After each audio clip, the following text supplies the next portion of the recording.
د حماسو تمځای د هنر او ادبیاتو ادارې وړاندې کوي.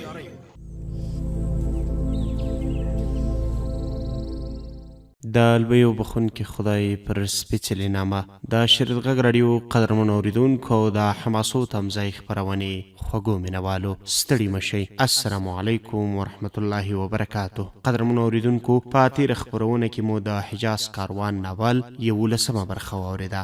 په نننۍ خپرونه کې به راسره د همغې برخې وروستي ټکي او 12مه برخه واورئ. هیله ده چې تر پایه مو ملتیا وکړئ.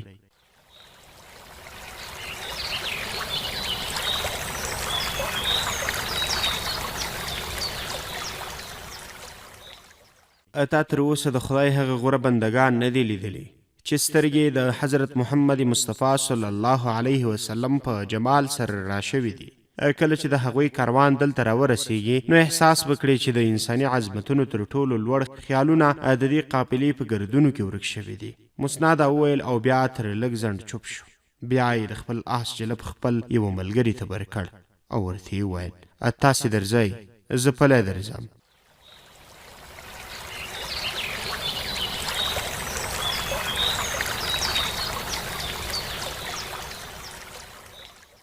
قدرمنو اورېدونکو، دا و د تېرې برخې وروستي ټکي. دا چې په نننۍ برخه کې له کومو پیښو او واقعاتو سره مخ کېږو درځئ په ګډه یې سره اورو. بیا هم ځانګړې مننه له هغه اورېدونکو څخه چې د شپې تر دې ناوخته له موږ سره مله پاتې دي.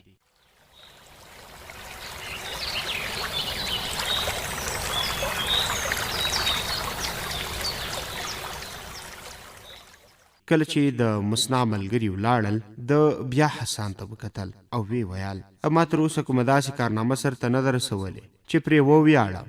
زه د اسلام څخه د باغي ډلو کلیو ته د تلو پر مهال چې د پیرهدارانو اړتیا نه وینم. یو سبب یې دا دی چې دغه خلک به زما د قبیلې له ویرې پر ما لاس پورته نه کړي. دا بحرین د یوې قبیلې رئیس به هم پر خپله لمن زما د وینو قاپونه خوښ نه کړي. تا د خپل ماما ولید، هغه له نورو قبیلو سره په ملګرتیا د مسلمانانو پر خلاف جګړې ته چمتو وه. خدای نه خوښول چې خپل کور یې د جګړې ډګر شي. زه چې د هغه کلي ته ورتلم پر دې ډاډه وم چې که خطم بن زبیعه د بهر خلکو په پارولو بریالی شي هم ستا د ماما د کورنۍ تورې به زما په ساتنه راپورته کیږي. ما کولی شو چې خطم ووژنم او بحرین د یوې لویې فتنې څخه وژغورم. ما ته دا کار ګران هم نه و، خو پوهېدم چې هغه د قیس مېلمه دی او زما په څیر به هغه د خطم په ساتنه کې هم خپله ذمهواري په پام کې لري. خو زما بریاوې زما له اټکل څخه هم لوړې وې. د قیس په کلي کې چې کوم کسان راټول وه، د هغوی زیاترو له مسلمانانو سره د جګړې څخه انکار کړی دی. کله چې خطم له هغه ځایه تښتېده نو یوازې 30 کسان ورسره وه. ستا د ماما لخوا پیغام را رسېدلی دی چې دی به له باغیانو سره ملګري نه کوي او زما باور دی چې د مرتدانو ملګري یې پرېښوده. اسلام ته به یې په راتلو کې ډېر وخت ونه وځي. پرون ما یو د ځواک خاوند سردار ورلېږلی دی. امکان لري تر 1-2 ورځو پورې زه دا زیری در باندې وکړم چې ماما دې زموږ ملګری شو. زه پر دې خبره خوښ یم چې د بحرین په زرګونو کسان د باغیانو څخه لرې شوي دي. خو ته باید دا ګمان ونه کړي چې یوازې د کامیابۍ په امید دا غورځې پرځې کوم. زما باور دی چې که پرلپسې مایوسي راپسې وای هم ما به حوصله له لاسه نه وه ورکړې. که زما په مخه کې د دښمنانو د نیزو دیوال جوړ وای او زما دوستانو ویلی شي چې ته ژوندی بیرته نشي راګرځېدلی، نو زه به هغوی ته خامخا ورتلم. ما به د هغوی ګزارونه پر خپل ټټر اخیستل او د زندقدن په وخت کې به هم زه پر دې ډاډه وم چې زما د ژوند مقصد ترسره شو. ما د خپل بدن او ذهن ټول ځواک د الله جل جلاله د دین د لارې په صفایۍ کې لګولی دی. زما ویني پر هغه ځمکه بهېدلې چې اسلام به د بري بیرغ پرې ورپوي او د قیامت په ورځ به زما په مخ کې د بدر او احد او خي او کیړ خواته به مې د عربو او عجمو پر ډګرونو د محمد صلی الله علیه وسلم د دین د شعار اوچتونکو شهیدانو صفونه وي. ماته او ناکامي د هغو غازیانو په برخه نشته چې د دې نړۍ په فاني ژوند د آخرت دایمي ژوند معامله کوي. مرګ یوازې د هغه چا ماته ده چې پر آخرت ایمان نه لري. اوس راځه پر ما ناوخته کېږي. حسان له هغه سره روان شو. خو څو ګامه چې ولاړل هغه وویل: ما اورېدلی دي چې په جواسه کې کومو کسانو مسلمانان کلابند کړي دي. شمېر یې ورځ په ورځ زیاتېږي. ته چې د حجاز نه د کوم لښکر د راتلو انتظار کوې څه وخت به راورسېږي؟ مسنا ځواب ورکړ: هغوی به تر 4 ورځو پورې راورسیږي. آیا دا رښتیا ده چې د باغیانو شمیر تر 10,000 پورې رسېدلی دی؟ هوکې، دا رښتیا ده، خو د دوی په شمیر کې د نورو زیاتېدو امکان نشته. د شمال لوری بدلیږي. لا تېرو 5 ورځو را په دې خوا چې خطن څومره کسان له ځان سره ملګري کړي دي، ما د هغوی 2 چنده له ځان سره ملګري کړي. فرض کړه چې د مدینې څخه راتلونکي پوځ څو ورځې وځنډېږي او په دې موده کې د لوږې او تندې څخه مرګ ته نږدې شوي خلک وسلې وغورځوي، بیا به څه کېږي؟ مسنا ځواب ورکړ: زه داسې خبرې نه فرض کوم. د حجاز غازیان به زما له اټکل څخه مخکې راورسیږي او د بنو عبدالقیس له مېړنیو څخه زه دا هیله نه لرم چې تر ټولو لوی ازمایښت به یې هم د مرتدانو په مخ کې وسلې غورځولو ته مجبور کړي. او دوی تر لږه ځنډه چوپ روان. بیا ناڅاپه مسنا حسان ته مخ ور واړه. ویې ویل: له مرتدانو سره به روانه جګړه زر پای ته ورسیږي، خو له هغوی نه سمدستي وروسته د ټولو عربو مسلمانان د عجمي کافرانو پر خلاف جګړه کوي. حسان وویل: کله چې زموږ لومړی لیدنه وشوه، دا مې واورېدل ډېر خوښ شوم چې تاسې له ایران سره هم ډغرې وهلو ته چمتو یاست. زما د خوښۍ سبب دا و چې وځې زه د ایران دښمن کړی یم او ما د یو ټپ خوړلي انسان په څیر سوچ کاوه. خو چې کله زه د یو سپاهي په څیر فکر کوم، نو داسې احساسوم چې عرب د ایران مقابلې ته درول به د تاریخ تر ټولو لویه معجزه وي. مسنا ځواب ورکړ: ډېره موده به ونه وځي چې ته به پر معجزه باورې شي، او ما دا نه دی ویلي چې د عجمو پراخي یوازې د ایران تر پاچاهۍ پورې ده. حسان اندېښمن شو او ویې ویل: ستا مطلب دا دی چې تاسو په یوه وخت کې د روم او ایران دواړو سره جګړه کول غواړئ؟ نه، زما مطلب دا دی چې روم او ایران زموږ سره جګړه پیل کړي او موږ به د دوی د تورو په مقابل کې د تورو په اوچتولو مجبورېږو.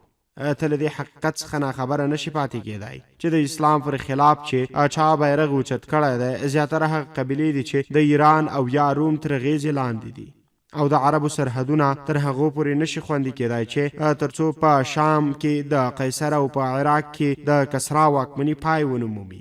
په بحرین کې ځایي قبیلې او د نورو هیوادونو سوداګر په دې هیله له مسلمانانو سره جګړه کوي چې ایران به د دوی تر شا ودرېږي.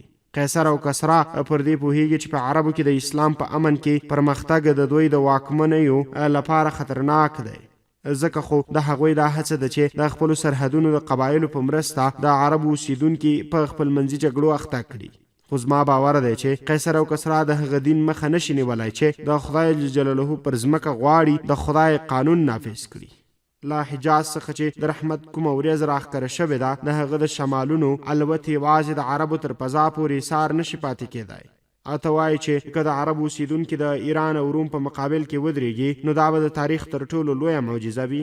خو زه وایم چې په عربو کې د اسلام راڅرګندېدل د تاریخ تر ټولو لویه معجزه ده. لا نن نه څو کاله مخکې هغه کسان چې یوازې د ظاهري سببونو پر پایلو باور وه، د هغوی په اټکلو رومیانو ته تل ایرانیانو ماته ورکوله، او دغه خبره د دوی ذهن نشوی منلی چې څو کاله وروسته به نه یوازې د روم له لاسه ماته خوري، بلکې د ملک د ګوتو په شمار ځپل شوي او مجبور مسلمانان به هم پر دښمنانو بری مومي. خو د الله وعده پوره شوه. هغوی چې په معجزو باور نه درلود، پر خپلو سترګو ویني چې رومیان د تباهۍ له وروستي کندې څخه راپورته شول او د ایران غرور یې په خاورو کې لتاړ کړ، او بیا د ګوتو په شمار مسلمانان د کفارو لښکرو ته ماته ورکړه. دا یې ثابته کړه چې پر هغوی الله لاس نیولی دی. زما دوسته، که ماته د بحرین د باغیانو د ځپلو ربړه په مخ کې نه وای، نو نن به د څو سرخندویانو سره د ایران په لور د مسلمانانو د بري د لارې په صفا کولو کې بوخت وای. د خپلو وسایلو د کمی سره به زما هر ګام له دې باور سره اوچتېده چې زما پړاو مدین دی، او که زه په لاره کې ټپي شوم او وغورځېدم، نو زما تر شا به هغه لښکر راښکاره شي چې هر سپاهي به زما د هیلو او ارادو امین وي. د مسنا د خبرو پر وخت کې د حسان د زړه کیفیت داسې و چې که هغه ویلی وی چې د بحرین تر ټولو لوړ غر به واخلم او په سمندر کې به یې وغورځوم، یا دا چې د فرات او د دجلې مخه به واړوم، هم ده به د دې ویلو جرأت نه و کړی چې ته ناممکنه خبره کوي. هغه د پرویز دبدبه او جلال لیدلی و. د ایران د پوځ هغه نومیالي جنرالان لیدلی و چې د حریرو او اطلس چپنې به یې اغوستې وي، چې د تورو موټي به یې په غمیو ښکلې شوې وي، او د خپلو سرتیرو او وسلو زیاتوالی به یې د خپل بري ضمانت ګاڼه. خو د ظاهري شان او شوکت له هغو ضروریاتونو پرته د مثنی بن حارثه شخصیت ده ته تر هغوی ډېر لوړ ښکارېده. دا هغه په څېره کې د عزم او ارادې هغه رڼا لیده چې د حسان سترګې تر اوسه پورې ورسره ناشنا وي. په همدغه رڼا کې د خپل راتلونکي نوي منزلونه لیدل. دا مثنی ابن حارثه سره د دې خبرو اترو نه د مخه دا شکایت درلوده چې تر اوسه یې د خپلې کیسې د اورولو موقع نه ده موندلې. د یو زړور او زړهسوي خاوند انسان څخه د خواخوږۍ تمه درلوده، خو اوس دته خپل ذاتي مصیبتونه او غمونه بې حقیقته ښکارېدل. دا مثنی ملګرتیا د ذاتي غوښتنو څخه راوویست. هغه پراخې دنیا ته یې راوست چې آفاقي ولولې پکې وپالل کېدلې. د ناڅاپه وپوښتل، ستا باور دی چې په بحرین کې د مرتدانو له ځپلو وروسته به د خلافت له دربار څخه تاسو ته د ایران پر لوري د پرمختګ اجازه درکړی شي؟ مثنی ځواب ورکړ، ما ته نه ده معلومه. زه یوازې دومره پوهیږم چې کله د بحرین وضع عادي حالات ته راوګرځي نو زه به 200 او یا 2,000 غازیان پیدا کړم چې زما سره به هم نظر وي.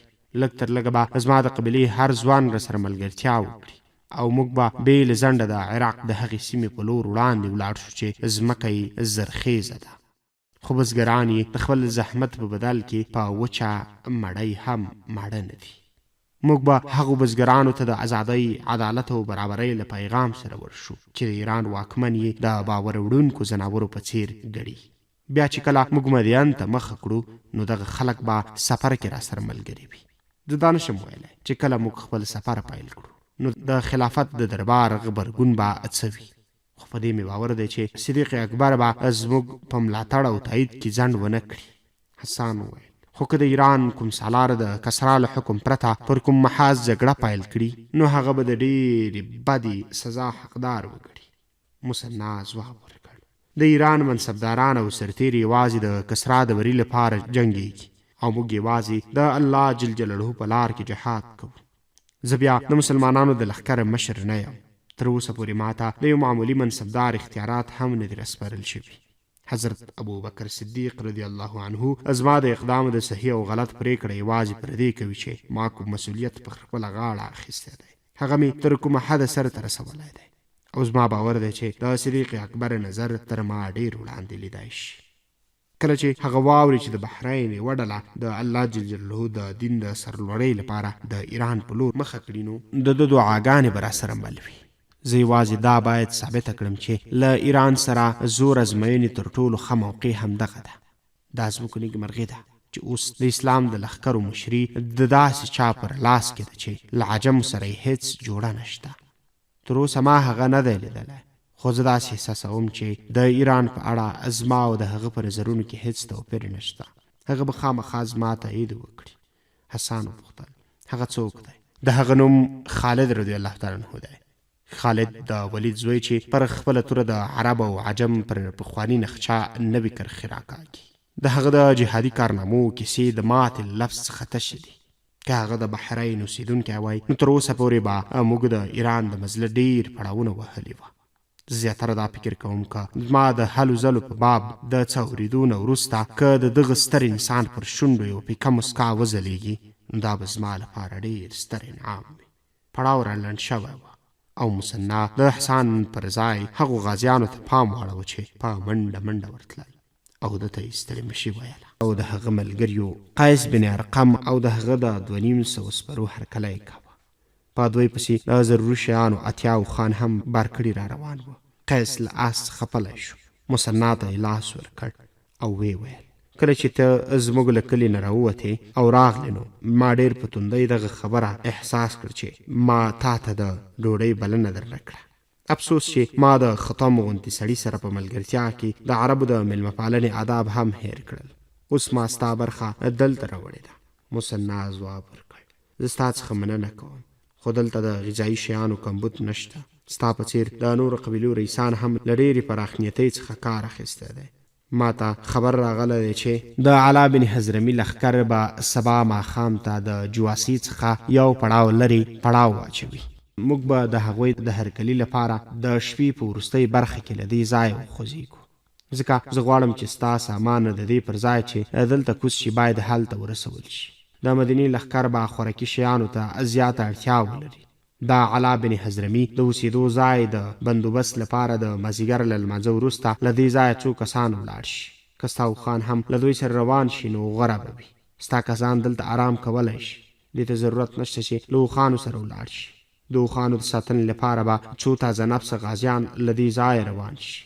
قیس ځواب ورکړ که د مدینې لښکر را روان وي نو زه به د یوه منزل پر ځای 3 منزله سفر هم په خوښۍ وکړم. زما خورۍ چېرته دی؟ حسن څو ګامه وړاندې د رضاکارو غازیانو له ډلې نه راووت او ویې ویل زه دلته یم ماما جانه. قیس له ستړي مشۍ وروسته په مینه د هغه پر اوږه لاس کېښود. ویې ویل ته له ما نه خفه شوې او دلته راوتښتېدلې، خو زه ستا مننه کوم. تا یو بوډا سړی له هلاکت څخه وژغوره. حسن ځواب ورکړ زه هم ستا مننه کوم. زه سرګردانه تا ته راغلم. که په هغه ورځ ما ستا په کور کې د مثنا بن حارثه سره لیدلی نه وای نو نن ښایي زه دلته نه وای. قیس مثنا ته وکتل او ویې ویل زما خورۍ د روم او کسرا په جګړو کې برخه اخیستې ده. ستا له راتلو څخه لږ وړاندې ما خپلو ملګرو ته دا زیری اوراوه چې دغه ځوان به د مسلمانانو پر خلاف زما د کورنۍ لارښوونه وکړي. اوس د اسلام د بیرغ له پورته کولو وروسته له تا څخه دا غوښتنه کوم چې که دې ده ته کومه ذمهواري نه وي ورسپارلي نو زما کسان ده ته سخته اړتیا لري. مثنا ځواب ورکړ ما تر اوسه له ده څخه ازموینه نه ده اخیستې. بیا هم زه دا احساسوم چې دی به تاسې مایوس نه کړي.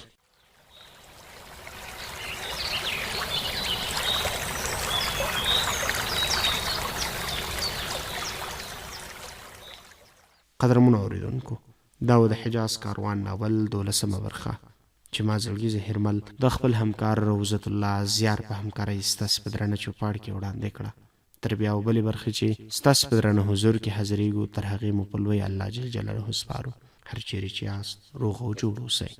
په دعاو کې مو یاد ساتئ. ښه شپه.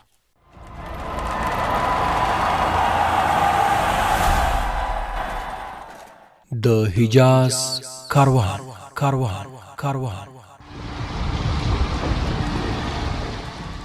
د رڼا هغه کاروان چې د شاهانو د فرعوني شان او شوکت تر بار لاندې ځپل شوي انسانیت ته د ژوند د آزادۍ پیغام راوړ. پارس او رومي په څپو کې یوړل، ډېر تور تمونه یې سپېدو کې یوړل.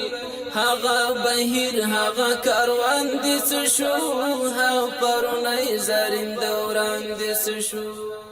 د کسرا د امپراتورۍ د درباري توطیو او د ګڼو پیښو په زړه پورې تصویر. په دغه تاریخي داستان کې د اسلام هغه حقیقي انځور وړاندې شوی چې څنګه خپور شو او څنګه ولسونه جوپې راغلل او د دغه مبارک دین تر سیوري لاندې ژوند غوره وباله.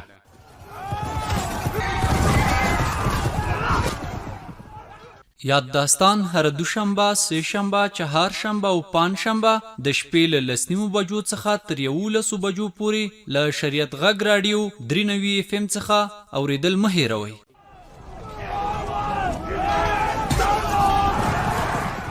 د حجاز کاروان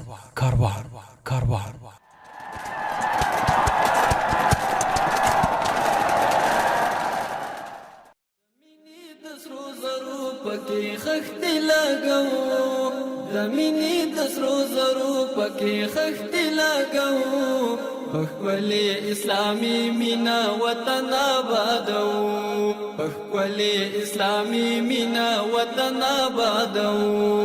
وطن آبادو دا وطن آبادو، وطن آبادو دا وطن آبادو.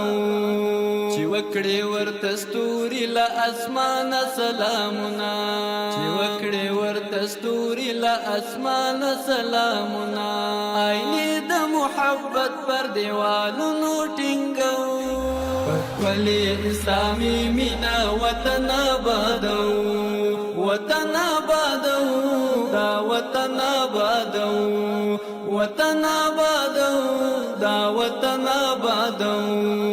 د مینې د سرو زرو پکې خښتې لګو، د مینې د سرو زرو پکې خښتې لګو.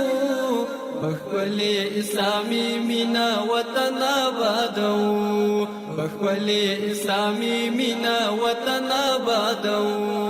وطن آبادو دا وطن آبادو، وطن آبادو دا وطن آبادو خندای پر مون پور د لغم جن انقلابا خندای پر مون پور د لغم جن انقلابا دستړي ملت شوندو ته مسکا براولو ولی اسلامی مینا وطن آبادو وطن آبادو دا وطن آبادو وطن آبادو دا وطن آبادو د مینی د سرو زرو پکې خښتې لګو د مینی د سرو زرو پکې خښتې لګو پخپلې اسلامي مینا وطن آبادو پخپلې اسلامي مینا وطن آبادو وطن آبادو دا وطن آبادو وطن آبادو دا وطن آبادو بندیز مو د نفرت په قاچاق برو لګولای بندیز مو د نفرت په قاچاق برو لګولای پزړونو کې جذبې د محبت را بارو خپلې اسلامي مینا وطن آبادو وطن آبادو دا وطن آبادو وطن آبادو دا وطن آبادو د مینی د سرو زرو پکې خښتې لګو د مینی د سرو زرو پکې خښتې لګو پخپلې اسلامي مینا وطن آبادو پخپلې اسلامي مینا وطن آبادو وطن آبادو دا وطن آبادو وطن آبادو دا وطن آبادو چې بیا ریښې ونکړي د اولس په کروندو کې چې بیا ریښې ونکړي د اولس په کروندو کې د کرکې زهرجن بوټي په اور کې سوځو پخپلې اسلامي مینا وطن آبادو وطن آبادو دا وطن آبادو وطن آبادو دا وطن آبادو د مینی د سرو زرو پکې خښتې لګو د مینی د سرو زرو پکې خښتې لګو پخپلې اسلامي مینا وطن آبادو پخپلې اسلامي مینا وطن آبادو وطن آبادو دا وطن آبادو